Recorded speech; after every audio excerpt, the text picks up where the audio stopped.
I'm Rick Murphy, CEO and founder of Cogent Growth Partners. If you're a technology services provider or an MSP thinking about growth, acquisitions, and how to achieve a realistic liquidity strategy or an eventual exit, this show is for you. This is Cogent Conversations. So let's dive into that a little bit. So financial reality, the math. So if an MSP is asking, do I actually know what my EBITDA is, or am I just guessing? We hear about adjusted EBITDA. What are your thoughts on that, Rick? Well, yeah, most people are just guessing, or they have this assumption that everything's an add back and that, they can run their entire lifestyle through their business and have the business pay for things, which it can do. It's your money. You can do with it what you wish.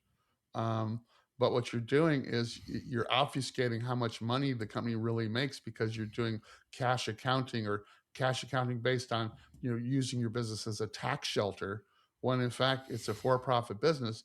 You should demonstrate to a seller, to any buyer, how do you demonstrate to them how much money it makes? And so if you have to do a list of add backs, which we often see, by the way, I've got one I'm looking at right now. They've got $1.2 million in add backs on a not very large company.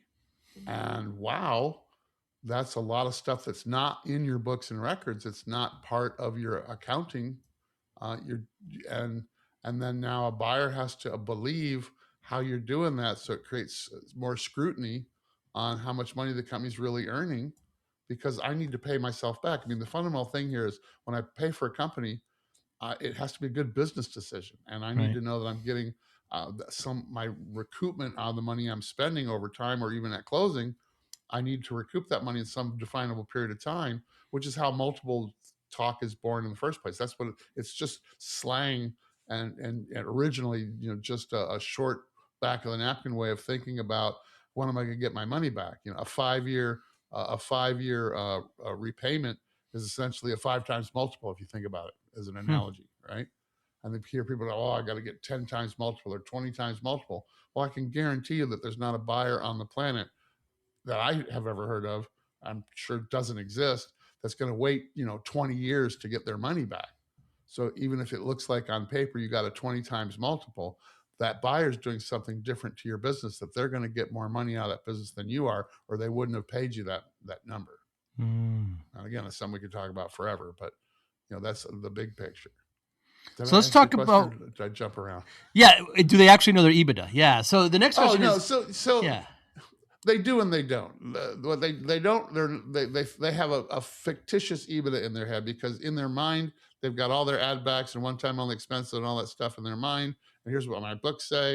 And my books say that I made $1 million in EBITDA, and then they got another $1.2 million in add backs. So frankly and probably when we do all the work and do all of the due diligence work, wow, it is 2.1 million of EBITDA.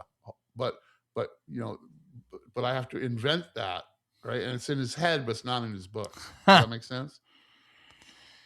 He or she might know it, but there are other people, the right people around him wouldn't know it because they don't have that magic list in the drawer. Is that the difference between net profit and EBITDA? Well, so you got to think about the difference between GAAP accounting and cash accounting. GAAP accounting is accrual. It takes into consideration your debt service. It takes your balance sheet into consideration. So, a lot of the reason that EBITDA is a proxy for free cash flow, which is generally accepted accounting principle. Free cash flow is GAAP. GAAP is generally accepted accounting principles, right? CPAs work on GAAP. Most larger businesses, certainly public businesses, whatever, are accrual accounting. So that you're taking into consideration debt service issues and how that affects your cash flow and cash flow issues, right? EBITDA accounting doesn't do any of that. There's no such thing as EBITDA in GAAP accounting. If you ask any accountant on the planet, they will tell you, if you've heard it here first, there's no such thing as EBITDA. It's fictitious. It is made up. It is it's an approximation. It's an actual bit of math you can do, but it's really, your cash flow is about free cash flow, and how much free cash flow does the business generate is GAAP perspective. And again, we could get really detailed on that. A really good example is, I've got loans, and I spend $500,000 a year on interest payments, and I have them expensed on my books and records, right? So, but that is a cash flow issue.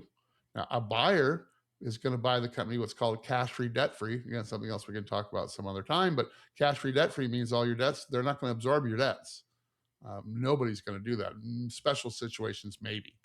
Equipment related. There's a few reasons why you might do that, but typically speaking, you're not going to take on debt as a buyer, and so the debt service itself would not be absorbed because that debt's paid off at closing.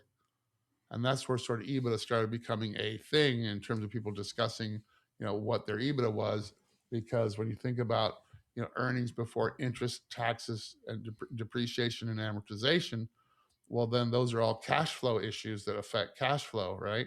So sort of like a modified cash flow, but it doesn't take into consideration deferred revenue, for example. Hmm. So let's say you took in, $500,000 worth of deposits, on customer deposits on a project you're going to do, but it's custodial money. You can't spend that money because you didn't earn it yet. You didn't provide the services yet. So in GAAP accounting, that $500,000 needs to sit in your bank account on the books and records as money that you owe that customer, so that you can draw down against that money as you perform the services that you agreed to perform. So let's say a buyer buys the company and that money's still unused. Well, that money needs to be given to the buyer because it's not your money. You didn't earn it. And Hmm. one of the biggest mistakes we see is people spending that money to run their company instead of servicing that account and doing cash accounting and not accounting for that deferred revenue. And we've actually had deals blow up because they said, "What do you mean? That's my money. I don't, that's my $500,000." And then you find out they actually spent the money running the business, and they don't have the money to give over to the buyer at closing because the buyer still has to perform those services. That's from experience. Wow. Um, so I mean, things you got to think about, right? When you think about, what do I got to do to be ready to think about this when run your business like you're going to sell it tomorrow? Well, Hmm. make sure you're booking deferred revenue properly, and you understand that it's custodial money, and that you can do sort of accrual cash accounting if you want to, but hey, have you thought about just being accrual accounting? Maybe you should do that. We would like to evangelize more companies being accrual based than cash based. That's one And of the soapboxes. yeah, you could see how a startup business, because like when I started my MSP, I was just in my garage, in my father's garage, and I Yep. didn't know the difference, right? And so then you just Nope. kind of keep to it until you start talking to knowledgeable people like yourself. How much of the MSP's revenue is it's truly recurring and contracted? Talk about verbal agreements and how buyers perceive them. Well, so some buyers, some just let's call it business owners, some buyers, sellers, just some IT business, technology service provider business owners generally, right? Um, we have people that all the time we talk to constantly different companies that, wow, we don't use contracts. Our customers trust us, and Right. we don't believe in contracts. We get all of our business from referrals, and we have a great relationship with our customers, and we don't lose customers. They refer us to other customers, so we don't believe in contracts. So on the one hand, meritorious, good for you, but it's not as valuable in a resale perspective when you go to sell a company, that all of your relationships are personality based, because that means that you don't have a a way of holding a customer's feet to the fire. It might mean that your MSA is weaker than another company's MSA. Um, MSA? uh, your master services agreement.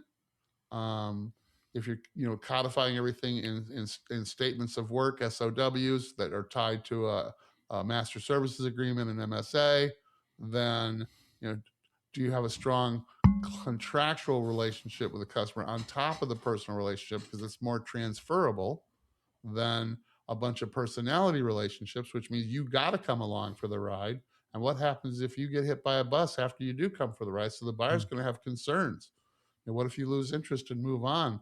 And I don't have that same sticky personal relationship with the customers that you enjoyed, which it can be a real bugaboo, which is one of the reasons that contracts are really important. Um, But from a valuation perspective, you're going to lose I always call it the turn of the screw, the multiple screw. Here's one turn of the multiple, here's one time multiple, two time multiple, to keep turning the screw. So, but there's, the half multiple and the quarter multiple, and, a quarter turn on that screw, and then a half a turn here because you did well, and then take a turn off because this didn't work right. So when you're doing due diligence, you're constantly turning the screw back and forth, trying to figure out what the sort of magic sweet spot is for where you feel comfortable on your recoupment, on your payback. Right. So when am I going to get paid back, and how assured am I that we're going to get paid back? So when you look at these kind of things, customer contracts are huge. Most professional buyers and the larger buyers, you look at companies like Evergreen, which we represent, have done some deals with them. They care very deeply about, and a lot of people do, about, customer churn, and customer retention is super important. And demonstrating customer retention, it's a for it's a for helps you forecast where the relationships could be as you move forward. Um, and is the are your sales processes mature as a result, right? So if you're into contracts that have 90-day outs, or does your contract have a 100% cancellation policy?